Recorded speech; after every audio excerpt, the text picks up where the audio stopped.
watching CMP TV, touching lives forever. याकूब का आम खत बाब अव्वल। खुदा के और खुदावंद यीशु मसीह के बंदे याकूब की तरफ से उन 12 कबीलों को जो जा बजा रहते हैं सलाम पहुँचे। ऐ मेरे भाइयों, जब तुम तरह तरह की आजमाइशों में पड़ो तो इसको ये जानकर कमाल खुशी की बात समझना कि तुम्हारे ईमान की आजमाइश सब्र पैदा करती है, और सब्र को ये अपना पूरा काम करने दो ताकि तुम पूरे और कामिल हो जाओ और तुम में किसी बात की कमी न रहे। लेकिन अगर तुम में से किसी में हिकमत की कमी हो तो खुदा से मांगे, जो बगैर मलामत किए सबको फयाजी के साथ देता है, उसको दी जाएगी, मगर ईमान से मांगे और कुछ शक न करे, क्योंकि शक करने वाला समंदर की लहर के मानिंद होता है जो हवा से बहती और उछलती है। ऐसा आदमी ये न समझे कि मुझे खुदावंद से कुछ मिलेगा। वो शख्स दो दिला है और अपनी सब बातों में बेक़याम।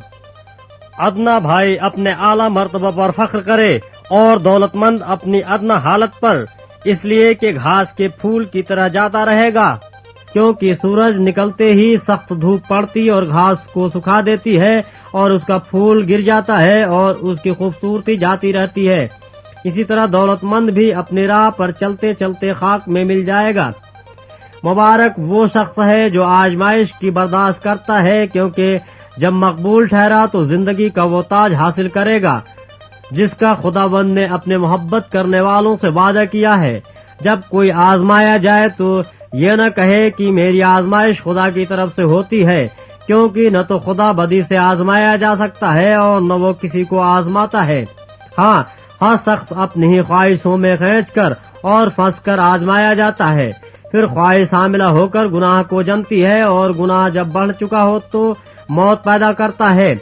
ऐ मेरे प्यारे भाइयों, फरेब न खाना। हर अच्छी बख्शीश और हर कामिल इनाम ऊपर से है और नूरों के बाप की तरफ से मिलता है, जिसमें न कोई तब्दीली हो सकती है और न गर्दिश के सबब से उस पर साया पड़ता है। उसने अपनी मर्जी से हमें कलाम हक के वसीले से पैदा किया ताकि उसकी मखलूकात में से हम एक तरह के पहले फल हों। ऐ मेरे प्यारे भाइयों, ये बात तुम जानते हो, बस हर आदमी सुनने में तेज और बोलने में धीरा और कहर में धीमा हो, क्योंकि इंसान का कहर खुदा की रास्तबाजी का काम नहीं करता। इसलिए सारी नजासत और बदी के फुजला को दूर करके उस कलाम को हलीमी से कबूल कर लो जो दिल में बोया गया और तुम्हारी रूहों को निजात दे सकता है। लेकिन कलाम पर अमल करने वाले बनो, न महज सुनने वाले जो अपने आप को धोखा देते हैं, क्योंकि जो कोई कलाम को सुनने वाला हो और उस पर अमल करने वाला न हो, वो शख्स के मानिंद है जो अपनी कुदरती सूरत या आईना देखता है, इसलिए कि वो अपने आप को देख कर चला जाता है और फौरन भूल जाता है कि मैं कैसा था। लेकिन जो शख्स आजादी की कामिल शरीयत पर गौर से नजर करता रहता है, वो अपने काम में इसलिए बरकत पाएगा कि सुनकर भूलता नहीं बल्कि अमल करता है। अगर कोई अपने आप को दीनदार समझे और अपनी जुबान को लगाम न दे बल्कि अपने दिल को धोखा दे तो उसकी दीनदारी बातिल है।